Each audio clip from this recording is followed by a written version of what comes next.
díomharde is fáil is fithe. Mar a dúrg in fhí sean dearnach míneá díomh in neamh cad as go dánaigh an bhéim leis sin darna sula in nGaelainn na Mún.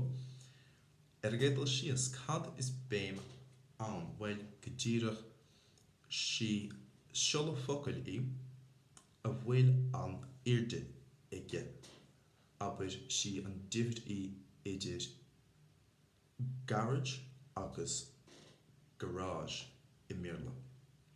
Ní bhíon béim in ngach teanga mar hampla sa tínis tá ton acu ach tá sí go tíanta I meas na deangacha in Eorop. Seachas na Frainceise rud a bhfuil an na habhacht do dóin in neamh. Bliain ó hin do chuid is ceist chara gom a bhfuil an Raincís as tradéirche agus dwi sé cá bhfuil an bhéim sa focail bonjour agus dúirt sílam níl béim ann agus níor higus é sin an éair agus dúirt mé rís níor higus mé an bonjour nó bonjour agus dúirt sí rís liom níl béim ann ní bhíon béim focailh sa Fraincis. Agus chuir sé sin anón orm bhfuil sé rá mar dar leis an rathalaigh tagann an bhéim leis seo in nGaelainn na Mún ón Fraincis. Mar sin cadtá tagúint chuirde a buinte ní cí leis ach nuair a eicimid siar tuigimid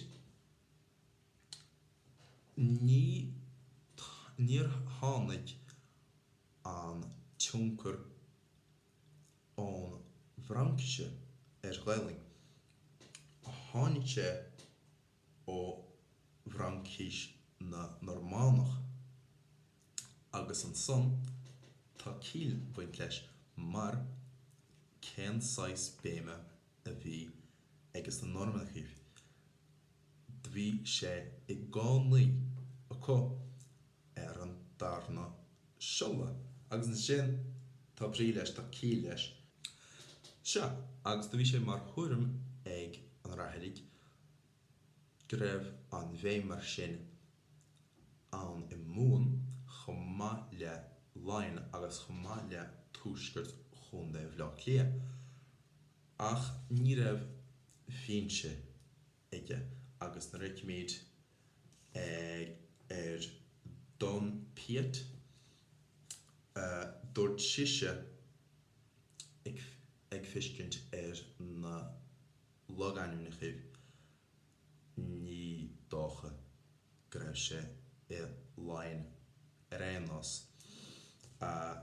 Do bhí cainteoirí dúchais Ghaelainne ann gún de bhleá lia fiú tréis chuirt bháis ach is dócha ná raibh béim ige sa chainte acu mar bhí I Mún agus mar atá I gcuid I Mún fós. Well, snéacharte agus go mbeidh dia